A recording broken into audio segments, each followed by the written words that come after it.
এই হারিকেনটা মোছা হয়েছে, নিয়ে রাইখা দে, বেলা হয়ে গেছে, অনেক কাজে যাইতে হবে।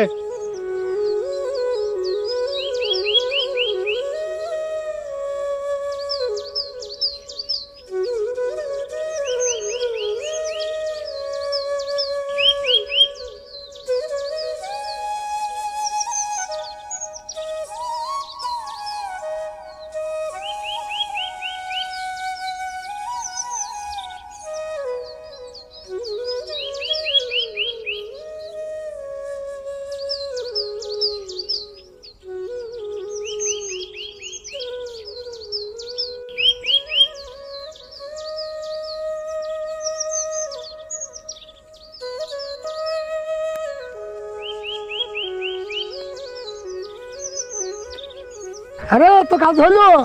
এই তো ভাই, কাজ হয়ে গেছে, আসছে।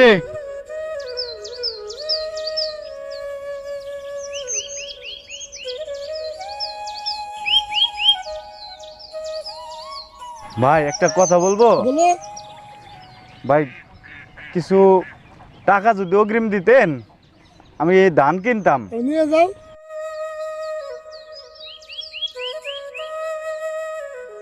ভাই তাহলে আজকে চলে গেলাম। আর যাও।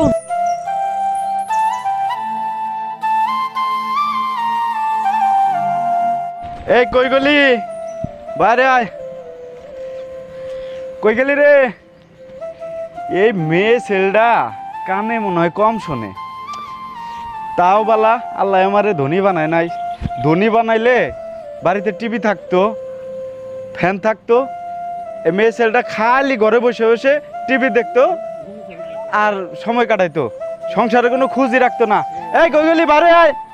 এই খাসি ভর দুপুরে ষাঁড়ের মতো চিল্লাইতাছেন কেন? আরে এদিকে আয়, তাড়াতাড়ি এদিকে আয়। এই নে, এই টাকাটা নিয়ে বিছানার নিচে রাইখা দে। এত টাকা আপনি পাইলেন কই? আরে আমি যার কাজ করি না, তার কাছ থেকে 3 মাসের মুনিশ খরচ অগ্রিম নিছি।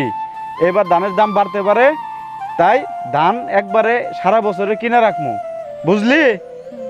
তাহলে যা, নিয়ে টাকাটা রেখে দে।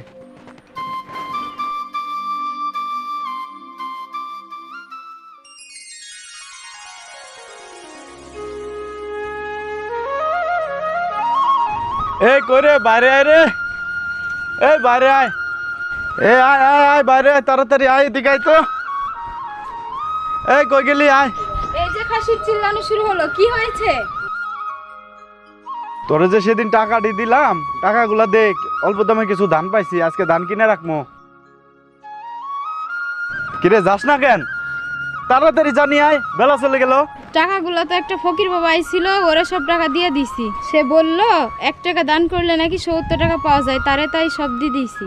হায় হায়, মাতারি করছে কি রে? দাঁড়া, আজকে তোর 70 টাকা দেখাইতাছি।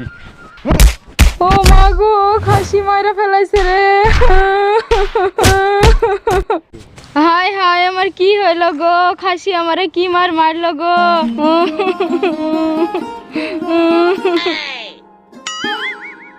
এগুলো কি? কি এটা?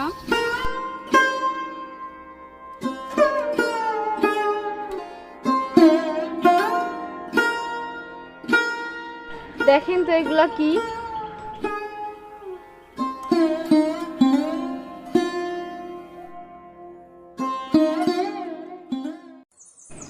আরে তুই এগুলি কোথায় পেলি?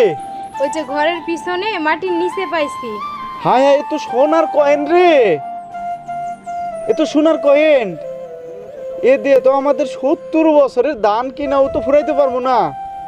এ শোন, তাহলে তুই উঠানটা পরিষ্কার কর, আমি এখনই বাজারে যাই, এগুলা কিছু বিক্রি কইরা ধান কিনা নিয়ে আসি। হ্যাঁ, আচ্ছা। যা, উঠানটি পরিষ্কার কর।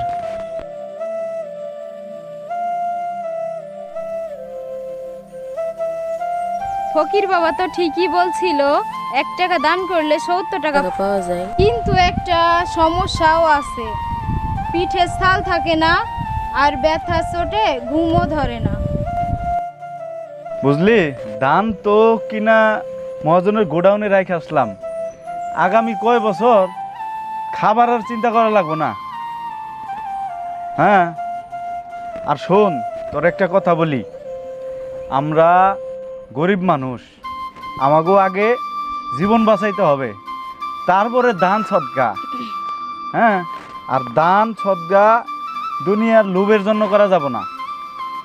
তুই লোভ করে দান করছিলি বলে তোর পিঠের চামড়া উঠে গেছে গা, আর দান করছিলি বলে আল্লাহ তোরে এই স্বর্ণের কয়েনগুলো মিলাই দিছে, যার জন্য আমরা কিছু দান কিনে নিয়ে আসতে পারছি।